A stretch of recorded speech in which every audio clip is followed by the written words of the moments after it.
ज्याला जिंकवायचं असते समोरून जिंकवणार आणि ज्याला पाडायचं असते समोरून पाडतो. तर काळजी करू नको, असं काही विषय नाहीये. तुला जिंकवायचंच आहे, तुला चांगल्या मताधिकारी करायचं, काम पण चांगलं आहे, ते काळजी करू नका. त्या 10 उपप्रचाराच्या तुलनेत एक तरी विजन डॉक्युमेंटचा मुद्दा तुम्ही जर मांडला असता तर तुम्हाला आम्ही मांडलं असतं. एकही मुद्दा नाही, कारण निवडून येणारच नाही तर मुद्दा मांडायचा काय विषय. संघर्ष करून विकास होत नाही, विकासासाठी आम्ही हा संघर्ष थांबवला. समजून घ्या की या युतीचा महत्व किती आहे, की खुद्द राज्याचे मुख्यमंत्री ह्याच्यासाठी वेळ.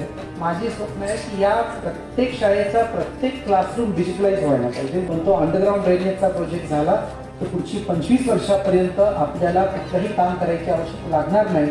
आम्ही एकत्र आलोय आपल्या लोकांची सेवा करायला, आम्ही एकत्र आलोय आपल्या लोकांचा आशीर्वाद घेताना. मला असं वाटतं की 10-11 वर्ष हा मुश्रीफ साहेबांचा आणि माझा तीव्र संघर्ष झाला आणि त्यानंतर आम्ही एकत्र यायचा निर्णय घेतला. पण मीडियामध्ये त्याचे बरेच प्रश्नचिन्ह झाले की एकत्र का आले, कशासाठी आले, आणि ज्याचा उल्लेख अखिलेशनी केला की संघर्ष करून विकास होत नाही, विकासासाठी आम्ही हा संघर्ष थांबवला. याच्या आधी मला वाटतं सगळ्यात पहिला कार्यक्रम मला वाटतं आतुर जोशी साहेबांनी 2002 मध्ये घेतला होता, जिथं स्वर्गीय राजेसाहेब आणि मंडलिक साहेबांनी त्यांनी एकत्र आणलं. तेव्हा तर कागदचे 4 नेते एकाच व्यासपीठावर होते त्या कार्यक्रमामध्ये. तीही संघर्ष त्यावेळी भेटला. मुश्रीफ साहेब असतील, संजय बाबा असतील, तेही एकत्र आले. मुश्रीफ साहेब असतील, संजय दादाही एकत्र आले आणि आता आम्ही एकत्र आलोय. मंत्री माननीय देवेंद्र फडणवीस साहेबांनी एक समजून घ्या की या युतीचा महत्व किती आहे, की खुद्द राज्याचे मुख्यमंत्री ह्याच्यासाठी वेळ घेतात. मला आवर्जून आपल्याला सांगायचं की ज्या दिवशी आम्हाला वर्षा बंगल्यावर बोलवलं त्याच्या आधी आम्ही 1.5 तास बसलो होतो एकत्र. पण पुढच्या 5 वर्षामध्ये शाश्वत विकासाच्या हिशोबाने काय कामं केली पाहिजे त्या जाहीरनामामध्ये आम्ही उल्लेख केलेला आहे. मुश्रीफ साहेब आपल्या भाषणामध्ये अधिक बोलतील, पण शाश्वत विकासाच्या हिशोबाने आम्ही ते मुद्दे मांडले.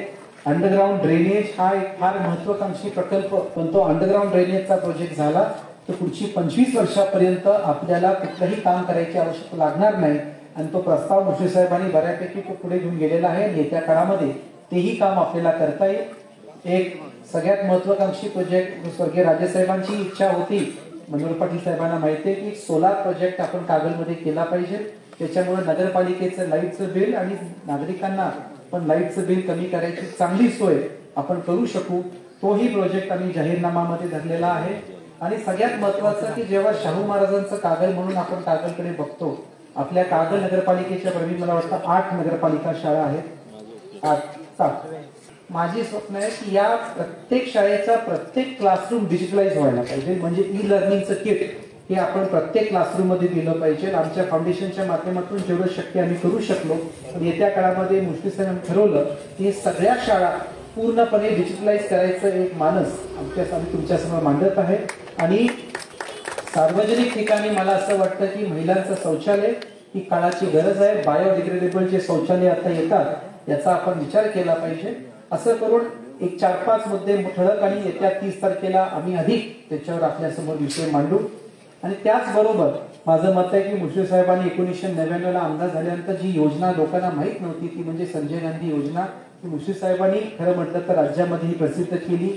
आणि त्यानंतर आरोग्य सेवा असेल, बांधकाम कामगार असेल, हे सगळ्या गोष्टी नंतर आम्ही फाउंडेशनच्या माध्यमातून मोठ्या प्रमाणामध्ये करायचं आमच्या कार्यकर्त्यांनी पण चांगलं काम केलेलं आहे. मला वाटतं बांधकाम कामगार निमित्ताने प्रत्येक घरामध्ये आमची एवढी ईर्ष्या होती की प्रत्येक घरामध्ये 3-3, 4-4 पेट्या पोचल्याचं काम आम्ही सगळ्यांनी केले. आणि त्यामुळं 1 क्रमांकाला मला वाटतं राज्यामध्ये ही योजना आहे. आणि त्याच्यामुळं आपल्या सगळ्यांचा आशीर्वाद, आपल्या सगळ्यांची साथ आम्हाला लागणार आहे. आम्ही एकत्र आलोय आपली लोकांची सेवा करायला, आम्ही एकत्र आलोय आपल्या लोकांचा आशीर्वाद घेताना. त्याच्यामुळं ठीक आहे, काही इच्छुक आहेत, काही लोक समोर विरोधात राहिलेली आहेत. पण मला असं वाटतं की आता जो विरोधकांचा संघटित काही विरोधक नाही आहे, 3-4 एक पॅनल आहे, दुसरं पॅनल आहे, काही अपक्ष आहे. त्याच्यामध्ये जर आपण बघितलं तर उपप्रचार चालू आहे.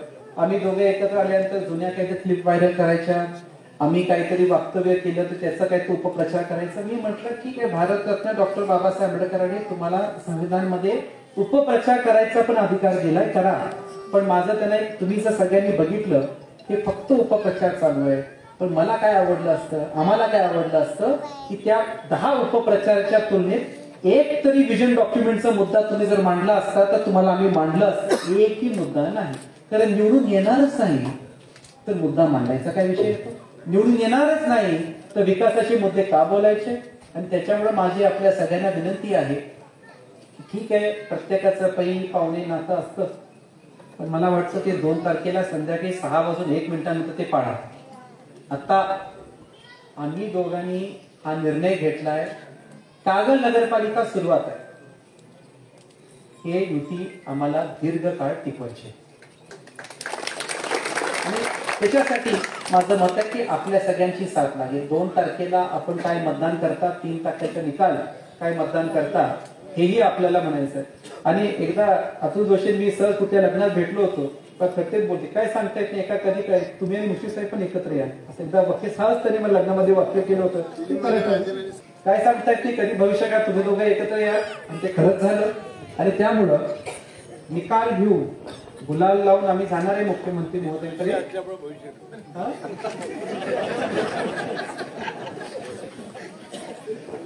त्याच्यामुळं आम्ही निश्चित गुलाल लावून मुख्यमंत्री महोदयांकडे जाणार आहे. पण तुमची सगळ्यांची जबाबदारी आहे की या राज्यामध्ये उच्चांकित फरकाने निवडून आलेली नगरपालिका अशा मताधिक्य घेऊनच आम्ही दोघांनी मुख्यमंत्र्यांपर्यंत गेलं पाहिजे. ही जबाबदारी आपल्या सगळ्यांवर आहे. मी अधिक वेळ घेत नाही. मुश्रीफ साहेबांना ही 20 मिनिटं भाषणाला मिळावे. मी खेचून प्रवीण काळभरच्या पहिल्या भाषणानंतर 8 मिनिटाच्या वर बोलावं, खेचून 10 मिनिटं बोललोय. कारण त्याला शंका आहे की मी कमी का बोललो. तर त्याला सांगा की प्रत्येक ठिकाणी मी 6 ते 8 मिनिटच बोलतो. त्याच्यामुळे मी आता तुम्ही तब्येत बरी नाही का म्हणजे काय झालं तर तुम्ही कमी बोलला असं नाही बाबा. ज्याला जिंकवायचं असते समोरून जिंकवणार आणि ज्याला पाडायचं असते समोरून पाडतो. तर काळजी करू नको, असं काही विषय नाहीये. तुला जिंकवायचंच आहे, तुला चांगल्या मताधिकारी काय काम पण चांगलं आहे, ते काळजी करू नका. त्याच्यामुळे तो काही विषय नाहीये.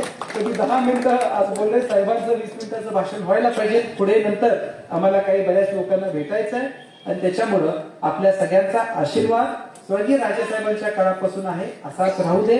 आणि येत्या काळामध्ये भरघोस मतांनी कपशी आणि घड्याळला मतदान करून आमच्या नगराध्यक्ष उमेदवार मानव वहिनींना आपण आशीर्वाद द्यावा. शेवटी भैया मानेही म्हटले की मी जाऊन नगरपालिकेत बसणार नाही, माने वहिनीच बसणार आहे असं तुम्ही म्हटलं ना. कोल्हापूर जिल्ह्यातील सुझुकीची एकमेव डीलरशिप म्हणजे मोहिते सुझुकी. 16 वर्षांच्या प्रदीर्घ अनुभवासोबत तुम्हाला इथे मिळेल सेल्स, सर्व्हिसेस आणि स्पेअर्स एकाच छताखाली. 18% GST सह विविध योजनांचा लाभ घेण्यासाठी भेट द्या. मोहिते सुझुकी, काळा नाका, कोल्हापूर. मोहिते सुझुकी, उद्यमनगर, कोल्हापूर आणि मोहिते सुझुकी, सानेगुरुजी, कोल्हापूर. आजच आपली गाडी बुक करून दसरा आणि दिवाळीचा आनंद द्विगुणित करा.